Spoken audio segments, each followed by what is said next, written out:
Good evening guys. आज हम start करेंगे new topic and most important topic. Heading लिखो डिस्काउंट।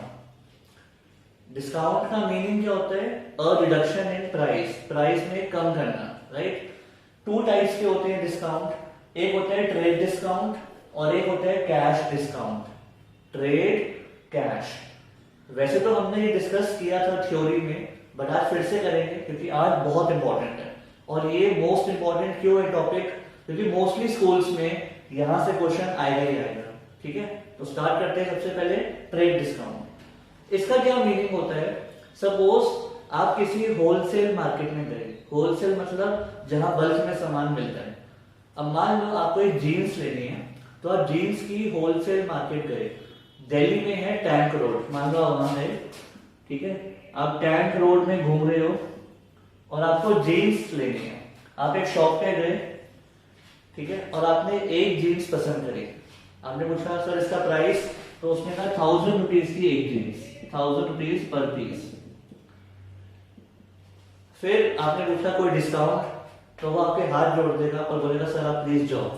रीजन, वहां पे एक एक पीस के लिए डिस्काउंट नहीं होते। वो लोग बल्क में बेचते हैं, पैकेट्स में। एक पीस की टेंशन वो नहीं लेते, तो आपको भेज देगा।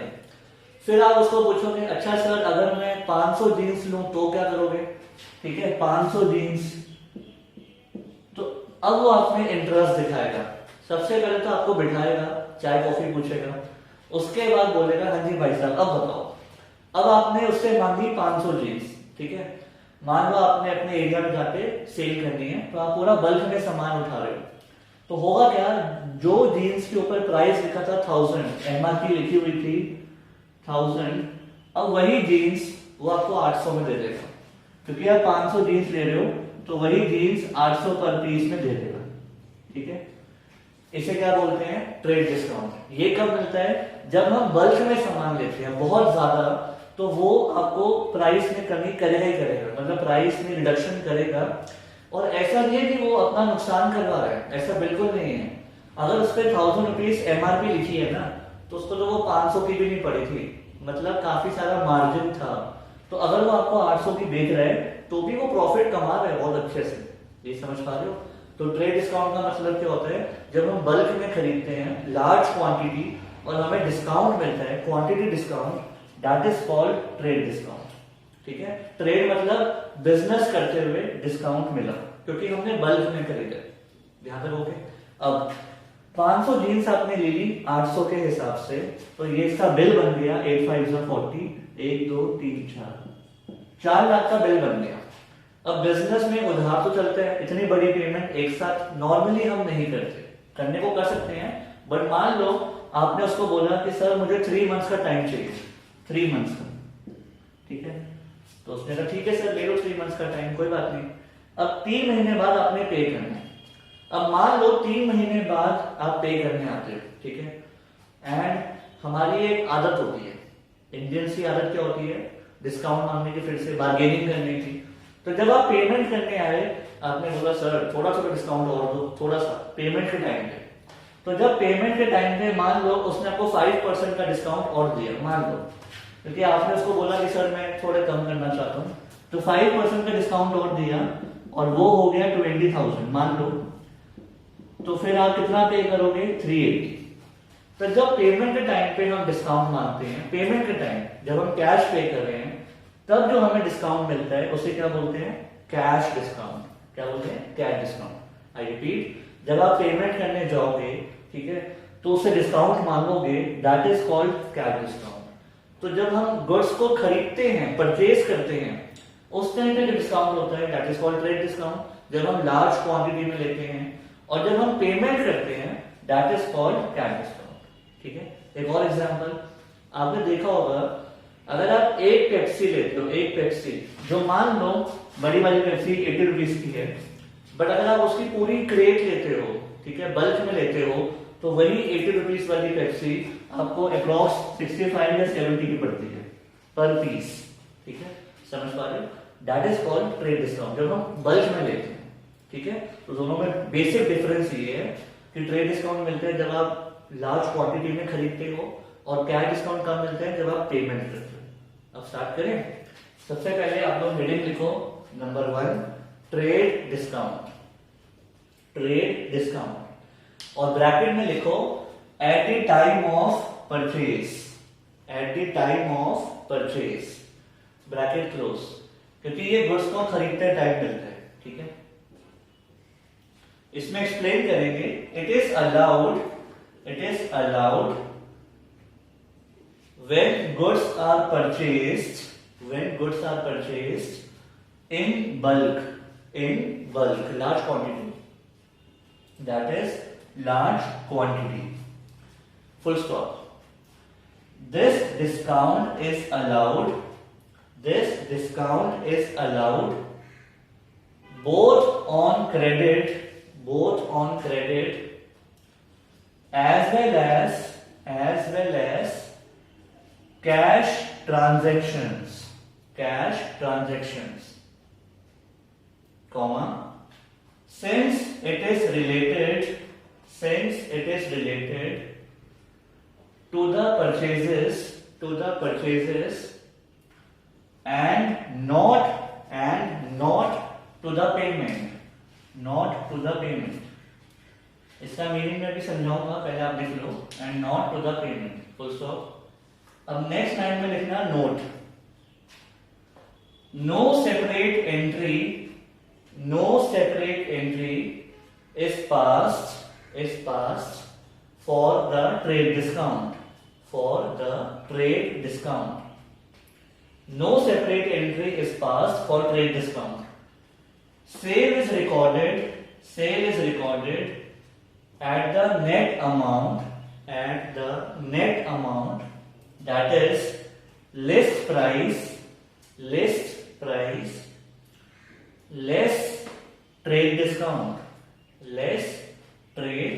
discount. I repeat, sale is recorded at the net amount, that is list price less trade discount. अब नेक्स्ट लाइन में लिखना, for example goods of list price rupees 1 lakh sold to Ram on credit. Goods of list price rupees 1 lakh sold to Ram on credit at 10% trade discount. ठीक है, इसकी हम entry करेंगे। पहले आप एक बार अच्छे से लिख लो, पढ़ लो, फिर मैं आपको समझाता हूं। अब इसको डिस्कस करते हैं। It is allowed when goods are purchase in bulk, that is large quantity. ये तो मैंने आपको बता ही दिया। ट्रेड डिस्काउंट कब मिलता है? जब हम बल्क में खरीदते हैं। This discount is allowed both on credit as well as cash transactions. भले ही आप उधार पे खरीदो या कैश पे खरीदो, अगर आप बल्क में ले रहे हो ट्रेड डिस्काउंट मिल जाएगा।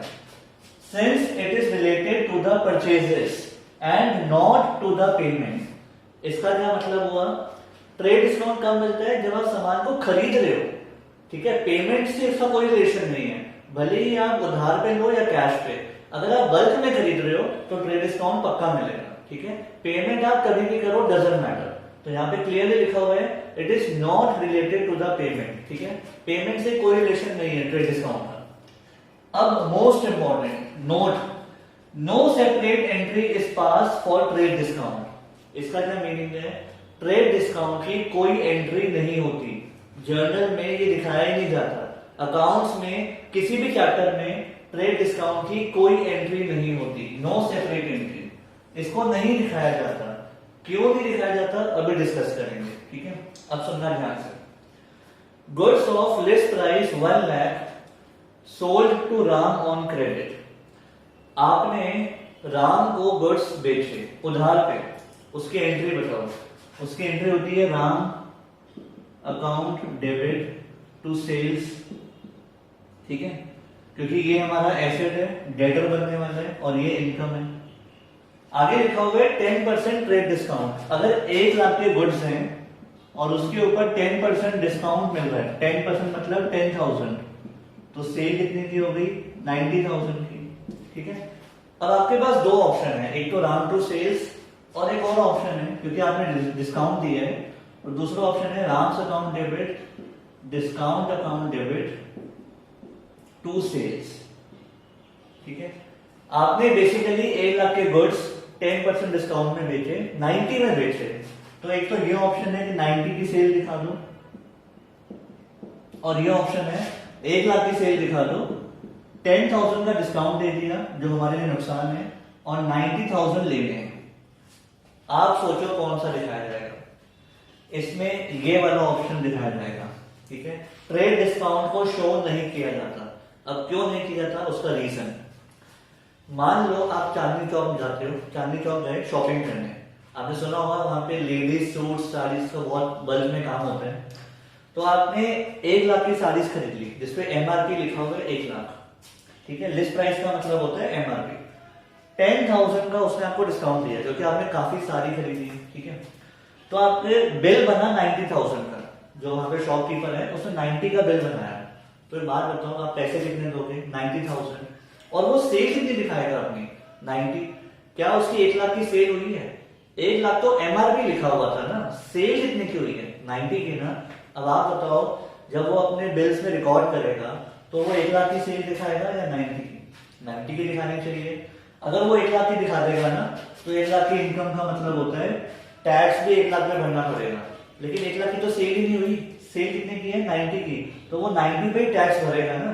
तो इसलिए ये पहला रीजन ये है कि हमें ट्रेड डिस्काउंट को दिखाना ही नहीं होता, क्योंकि हमें सेल दिखानी होती है 90 की। ठीक है, यहाँ पे क्या लिखा हुआ है? Sale is recorded at the net amount, net amount that is less price less trade discount. मतलब एमआरपी में से ट्रेड डिस्काउंट माइनस कर लो, जो अल्टीमेटली सेल हुई है हमें तो वही दिखानी चाहिए। ठीक है, दूसरा रीजन, क्या ट्रेड डिस्काउंट हमारे लिए नुकसान है? वो हमारे लिए नुकसान है ही नहीं। क्यों?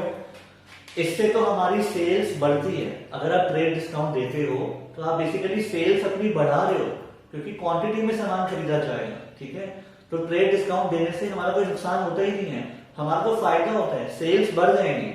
अगर आपको लग रहा है कि सर ये नुकसान हो गया क्योंकि 1 लाख के गुड्स 90 में बेचे हैं, तो भी कोई नुकसान नहीं, क्योंकि हमारे पास पहले से बहुत मार्जिन होता है, तो हम अल्टीमेटली कमाई लेंगे। ठीक है, पॉइंट क्या है मेरा, ट्रेड डिस्काउंट से कोई नुकसान होता ही नहीं है, उससे तो हमारी सेल्स बढ़ जाती है क्योंकि क्वांटिटी बिकती है। दूसरी बात, जब मैंने बिल बनाया 90 का, जब सामान बेचा 90 का, तो मैं 1 लाख की सेल क्यों दिखाऊंगा? ठीक है, तो इन शॉर्ट जब ट्रेड डिस्काउंट दिया जाता है उसको जर्नल में नहीं दिखाते, सेल को दिखाते हैं फाइनल प्राइस पे, ट्रेड डिस्काउंट माइनस करके जो भी प्राइस आया उस पे दिखाते हैं। क्लियर? तो यहाँ बहुत अच्छे से लिखा हुआ है, sale is recorded at net amount, net amount मतलब ये रहा, that is less price less trade discount. ठीक है, और ट्रेड डिस्काउंट को नहीं दिखाते, उसकी कोई एंट्री नहीं होगी, किसी भी चैप्टर में नहीं होगी। जब तक आप अकाउंट्स पढ़ रहे हो ट्रेड डिस्काउंट को कभी भी नहीं दिखाया जाता, सीधा माइनस करके फाइनल अमाउंट दिखाया जाता है। आई होप थोड़ा सा समझ आ गया होगा। अब लिख लो, अब हम लिखेंगे कैश डिस्काउंट। तो आप लोग हेडिंग लिखो नंबर 2 कैश डिस्काउंट, ब्रैकेट में लिखो at the time of payment, at the time of payment. Explain करेंगे, it is allowed to the customers for making early payment, or if the customer makes the payment within a fixed period, if the customer makes the payment within a fixed period, full stop. Such discount motivates the customer to make payment on time,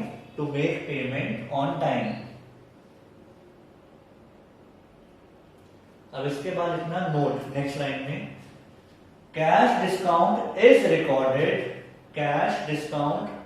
recorded in the books along with the entry for payment, payment. Example number 2, received cash from Ram, received cash from Ram, discount allowed to him rupees 3000, ठीक है। पहला जहां तक लिख लो अच्छे से, एक बार read कर लो, फिर एक्सप्लेन करते हैं। अब इसको डिस्कस करते हैं। सपोज आपने गुड्स खरीदे बल्क में, ठीक है, और बिल बना मान लो 4 लाख का, और आपने ये गुड्स खरीदे हैं जैन 1 को। 5 लाख के गुड्स थे बट ट्रेड डिस्काउंट मिल गया, तो अल्टीमेटली बिल बना 4 लाख, और आपने उसको प्रॉमिस किया कि मैं 3 मंथ्स के बाद पे कर दूंगा, ठीक है। आपने सेलर को बोला 3 मंथ्स के बाद पे कर दूंगा, तो इन शॉर्ट आपने अप्रैल 1 को पेमेंट करनी है। आपने जैन 1 को गुड्स खरीद लिए, ट्रेड डिस्काउंट ले लिया, अप्रैल 1 को पेमेंट करनी है 3 मंथ्स के बाद। बट हुआ क्या, आपके पास कहीं से पैसे आ गए फेब 1 को पैसे आ गए, ठीक है, और आप उसके पास गए कि भाई साहब पेमेंट चाहिए। ऑल्दो टाइम तो अप्रैल 1 है, अभी वो आपसे मांग नहीं सकता, बट आप खुद चले गए कि भाई साहब पेमेंट चाहिए, तो ऑब्वियसली वो कहेगा हाँ सर दे दो, क्या इशू है। तो आपने बोला 4 लाख की पेमेंट है, मैं जल्दी आया हूं पैसे देने, अर्ली पेमेंट, तो मुझे थोड़ा सा डिस्काउंट दो। तो उसने पूछा कितना डिस्काउंट, तो आपने बोला 2%, 5%, ठीक है, डिस्काउंट दो। तो मान लो आपने 10,000 का डिस्काउंट मांगा, तो पेमेंट कितनी करोगे, 390। अब आप बताओ क्या वो आपको डिस्काउंट देगा या नहीं देगा? वो बहुत खुशी से डिस्काउंट देगा। रीजन, जब पैसे आ रहे हैं ना, तो पहली बात घर लक्ष्मी को कोई मना नहीं करता, लक्ष्मी आ रही है तो ले लो, पैसे आ रहे हैं, ठीक है, चलो जोक से पार्ट। दूसरी बात, अगर उसके पास पेमेंट आ रही है ना, तो वो फटाफट हाँ करेगा, पैसों को कोई मना नहीं करता, क्योंकि हो सकता है कल को आपका बिजनेस डूब जाए या पैसे ना आए, कुछ भी होगा। तो 10,000 की वजह से वो पेमेंट को नहीं रुकवाएगा। और सबसे मेन रीजन, अगर उसके पास पेमेंट आ रही है ना, तो इस पैसों को इन्वेस्ट करके वो और कमा लेगा, इन पैसों को आगे इन्वेस्ट कर देगा और कमा लेगा। तो इसीलिए वो कभी भी मना नहीं करेगा। अगर पेमेंट टाइम से पहले आ रही है, वो फटाफट ले लेगा और इन पैसों को यूज करके 20,000 25,000 कमा लेगा। तो डिस्काउंट देने से उसे कोई नुकसान नहीं होने वाला, ठीक है। अच्छा, अब मान लो आपने 3 मंथ्स के बाद पेमेंट करनी है, बट मार्केट में आपके लिए नाम आ चुका है कि आप लोगों की पेमेंट नहीं कर रहे, कुछ ना कुछ इशू है, आप थोड़े लॉसेस में जा रहे हो, पेमेंट नहीं कर पा रहे, तो वो खुद आएगा आपके पास कि भाई साहब प्लीज मेरी पेमेंट टाइम पे कर दो, थोड़ा सा डिस्काउंट ले लो। उसको पता है कि अगर पेमेंट नहीं आई तो कल को डूब भी सकती है, बैड डेट्स हो सकते हैं, तो वो क्या करेगा, जानबूझ के आपको डिस्काउंट ऑफर करेगा कि सर आप जो फिक्स पीरियड है ना, आप उसी टाइम पेमेंट कर दो, डिस्काउंट ले लो, ठीक है। तो इन शॉर्ट, पेमेंट के टाइम अगर डिस्काउंट दिया जाता है तो that is called cash discount, ठीक है। तो या तो अगर पेमेंट के टाइम से पहले, मतलब ड्यू डेट से पहले पेमेंट आ रही है तो भी डिस्काउंट दिया जाता है फॉर मेकिंग अर्ली पेमेंट, या फिर बिल्कुल एग्जैक्ट डेट पे पेमेंट आ रही है तो भी डिस्काउंट दिया जाता है, बस पेमेंट आ जाए, ठीक है। इसका ये मत सोचना कि इस पार्टी को नुकसान हो जाएगा, पहले ही उसने काफी मार्जिन में कमा लिया था, तो 10-20 हजार का डिस्काउंट देने से कोई नुकसान नहीं हो जाएगा उसको, ठीक है। लेकिन इस नुकसान को दिखाया जाता है, क्यों दिखाया जाता है अब देखना। यहां लिखा हुआ है cash discount is recorded in the books. Reason, अभी हमने एग्जांपल 1 किया था कि आपने राम को गुड्स बेचे उधार पे, तो हमने सेल दिखाई थी नेट अमाउंट पे, ट्रेड डिस्काउंट माइनस करके 90,000 की सेल दिखाई थी। तो मतलब हम एक्सपेक्ट कर रहे हैं 90 की पेमेंट, बट आगे लिखा हुआ है receive cash from Ram, discount allowed to him 3,000। मैं तो 90,000 एक्सपेक्ट कर रहा था, लेकिन 3,000 का डिस्काउंट देना पड़ गया मुझे, ठीक है, चलो कोई बात नहीं, हम दे देंगे। तो कैश कितना आया, 90 में से अगर 3 माइनस हो गए तो कैश आया 87, ठीक है। बट मैं एक्सपेक्ट कितने कर रहा था राम से, 90,000, तो उसका अकाउंट तो पूरा क्लोज, वो तो बाद में कुछ देगा नहीं। पैसे कितने आए, 87, तो डिस्काउंट कितना दिया मैंने, 3,000। तो कैश डिस्काउंट को दिखाया जाता है क्योंकि जो आपकी एक्सपेक्टेशन थी अब उससे कम आए पैसे, ठीक है। तो इस डिस्काउंट को दिखाया जाता है क्योंकि हमने सेल 90 की दिखा दी थी, पैसे आए 87, तो 3,000 का डिस्काउंट देना पड़ेगा। तो ये बेसिकली वही डिस्काउंट हो गया जब फुल एंड फाइनल सेटलमेंट होती है, ठीक है। तो आपने जितने भी पॉइंट सीखे थे अब तक फुल एंड फाइनल सेटलमेंट वाले, वो बेसिकली कैश डिस्काउंट होता है। आई होप समझ आ गया होगा। लिख लो। अब मोस्ट इंपॉर्टेंट पॉइंट, मान लो आप एक ही दिन पे ट्रेड डिस्काउंट भी ले रहे हो, कैश डिस्काउंट भी ले रहे हो। मतलब आप गुड्स खरीदने गए, आपको ट्रेड भी मिल रहा है और उसी दिन पेमेंट हो रही है, कैश भी मिल रहा है। तो आप बताओ पहले ट्रेड डिस्काउंट माइनस होगा या पहले कैश डिस्काउंट होगा? दोनों में से पहले कौन सा लगाया जाएगा, ट्रेड या कैश? सबसे पहले होगा trade discount. Reason, trade discount मिलता है गुड्स को खरीदने पे, तो पहले गुड्स को खरीदोगे, फाइनल प्राइस जो बन जाएगा उसके बाद ही पेमेंट की बात होगी ना, ठीक है। पॉइंट क्या है, पहले गुड्स को खरीद लो, उसके बाद पेमेंट की बात होगी ना। तो पहले ट्रेड डिस्काउंट होता है, उसके बाद कैश डिस्काउंट होता है। कैसे, यहां देखो। सपोज आपने गुड्स खरीदे जिसकी लिस्ट प्राइस है 10 लाख एमआरपी। आपने बल्क में सामान खरीदा और आपने कहा कि इतना सारा सामान लिए, ट्रेड डिस्काउंट दो, तो उसने आपको 10% को ऑफ दे दिया, ठीक है। तो ये हो गया 1 लाख। तो अब अमाउंट बन रहा है 9 लाख। तो आपने उसको बोला मैं आपको 3 मंथ्स के बाद पे करूंगा, तो ही सेड ओके। अब आपने क्या बोला, चलो अगर मान लो मैं आपको अभी के अभी पे कर रहा हूं, अभी पेमेंट करता हूं, तो बताओ डिस्काउंट दोगे? ऑब्वियसली वो देगा, ठीक है। तो अब क्या होगा, कैश डिस्काउंट। मान लो आपको मिल रहा है 5%, मान लो, तो 9 लाख का 5% होता है 45,000। तो बाकी की जो पेमेंट है 855, वो अभी के अभी कर दो। इन शॉर्ट, आपने पहले ट्रेड डिस्काउंट माइनस करवाया, फिर जो अल्टीमेटली बिल है उस पे कैश डिस्काउंट माइनस करवाया, ठीक है। तो पहले ट्रेड होता है फिर कैश होता है। आप ऐसे मत करना कि पहले कैश कर दो बाद में ट्रेड, ऐसे नहीं। पहले पेमेंट थोड़ी होती है, पहले गुड्स को खरीदा जाएगा, उसके बाद पेमेंट की बात होगी। क्लियर? तो नोट लिखो, sometimes a customer is allowed both the discounts, that is trade discount as well as cash discount, in such a case first trade discount is to be deducted, and then cash discount is allowed, on the net amount, तो point क्या है, सबसे पहले trade discount minus होगा, उसके बाद जो net amount है उस पे कैश डिस्काउंट होगा, ठीक है। लिख लो। अब हम पॉइंट स्टार्ट करते हैं। आप लोग लिखो question, pass journal entries. First point, sold goods to Amit of list price 10,000 at 10% trade discount. Sold goods to Amit of list price 10,000 at 10% trade discount. तो इसका प्राइस है 10,000, हमने गुड्स बेचे और 10% का डिस्काउंट दिया। तो 10,000 का सबसे पहले 10% कितना होता है, 1,000।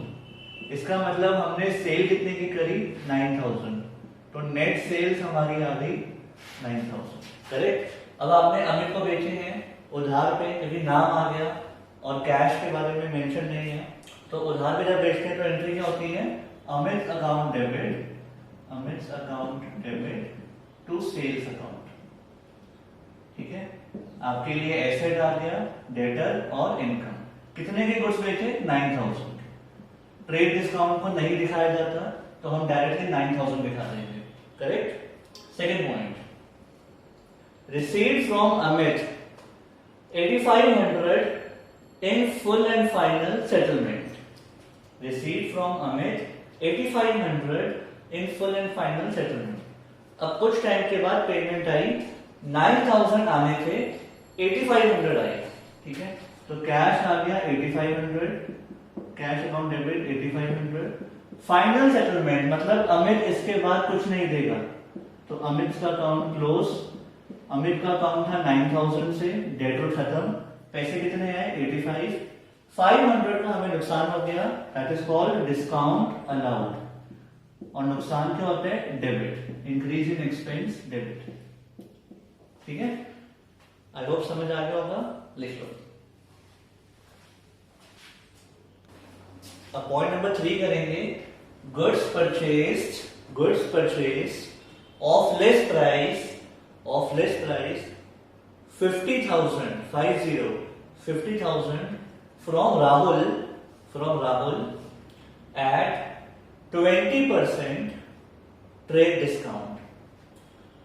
From Rahul at 20% trade discount. अब हमने गुड्स खरीदे, उसकी लिस्ट प्राइस क्या है? 50,000 और हमें डिस्काउंट मिला कितना? 20%। 50,000 का 20% होता है 10,000। तो मतलब जो हमने गुड्स खरीदे हमें परचेज कितने की पड़ी? 40,000 की। ठीक है, तो जब गुड्स खरीदते हैं उधार पे तो एंट्री क्या होती है? Purchases account debit to Rahul's account. ये हो गया एक्सपेंस और ये हो गई लायबिलिटी। उधार पे खरीदे हैं, कितने के खरीदे हैं? अल्टीमेटली 40 के। तो जो बिल बना वो तो 40 का बना। ठीक है, ट्रेड डिस्काउंट नहीं दिखाना, याद है? Okay, next 4th point, paid to Rahul 39,000 in full and final settlement। Paid to Rahul 39,000 in full and final settlement। अब हमने उसको पे करने हैं, तो हमने पे किए 39,000, तो कैश आया या गया? कैश गया, और कैश जब जाता है तो क्रेडिट। तो एंट्री होनी चाहिए राहुल्स अकाउंट। लायबिलिटी खत्म कर रहे हैं पूरी 40,000 की। कैश कितना गया? कैश हमारा गया 39,000। ठीक है, 1,000 का हमें फायदा हुआ। क्यों? 40 पे करने थे, 39 पे करे, सस्ते में हो गया। 1,000 का फायदा मतलब इनकम, तो इसको बोलेंगे टू डिस्काउंट रिसीव। 1,000 हमारे बच गए, हमारे लिए इनकम। ठीक है, अगर आपने डिस्काउंट रिसीव पहले लिखा है और कैश बाद में तो भी ठीक है। जो क्रेडिट के आइटम्स होती हैं इसमें से कोई भी ऊपर आ सकती है, डजंट मैटर। क्लियर? लिख लो। Point number 5, purchase goods from Mohan of less price 20,000 at 10% trade discount, full stop। Payment was made immediately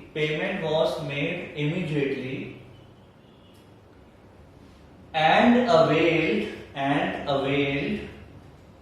cash discount 5%।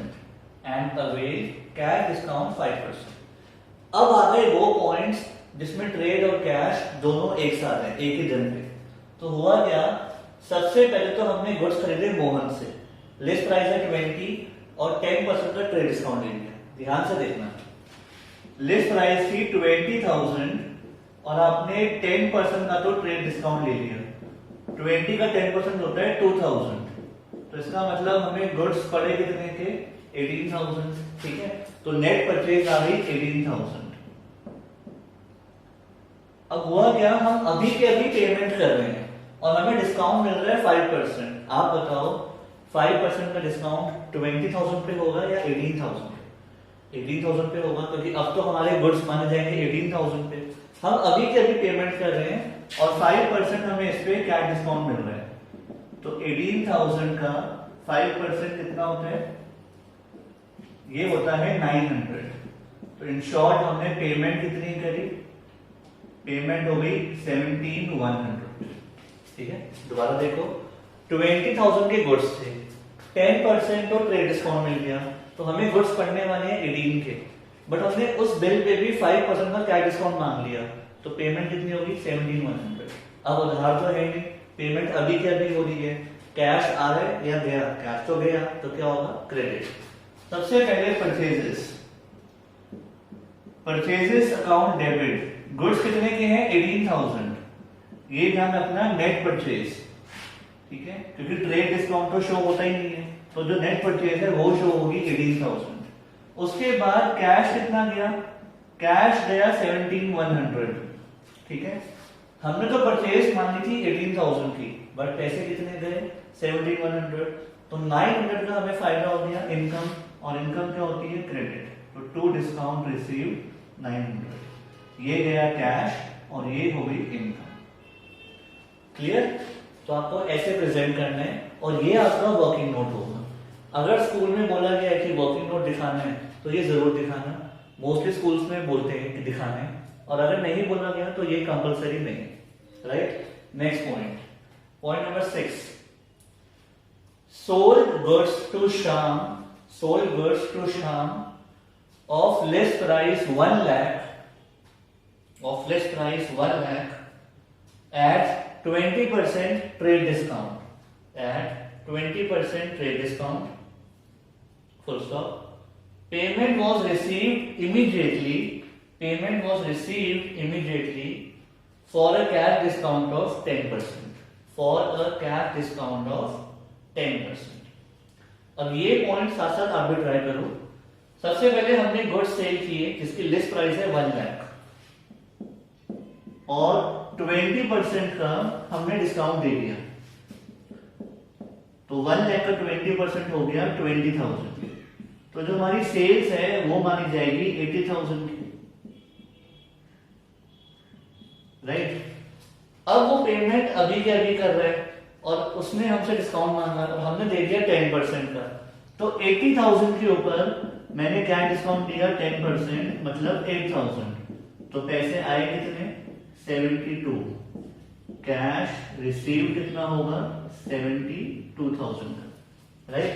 तो याद रखना ध्यान से, कैश आया मेरे पास 72,000, कैश जब आता है तो डेबिट। गुड्स मैंने कितने के बेचे थे, ये रहा नेट सेल्स, ट्रेड डिस्काउंट तो शो होता ही नहीं, उसके बाद जो नेट सेल्स है वो काउंट होगी। गुड्स मैंने बेचे थे 80,000 के, तो सेल्स अकाउंट 80,000, मैं तो अपनी इनकम 80 मान रहा था, बट पैसे कितने आए 72, तो 8,000 का मुझे नुकसान हो गया, दैट इज डिस्काउंट अलाउड। 8,000 का मुझे लॉस हो गया, और ये क्या हो गया इंक्रीज इन एक्सपेंस या बिजनेस, ठीक है। आई होप समझ आ गया होगा, आप लिख लो।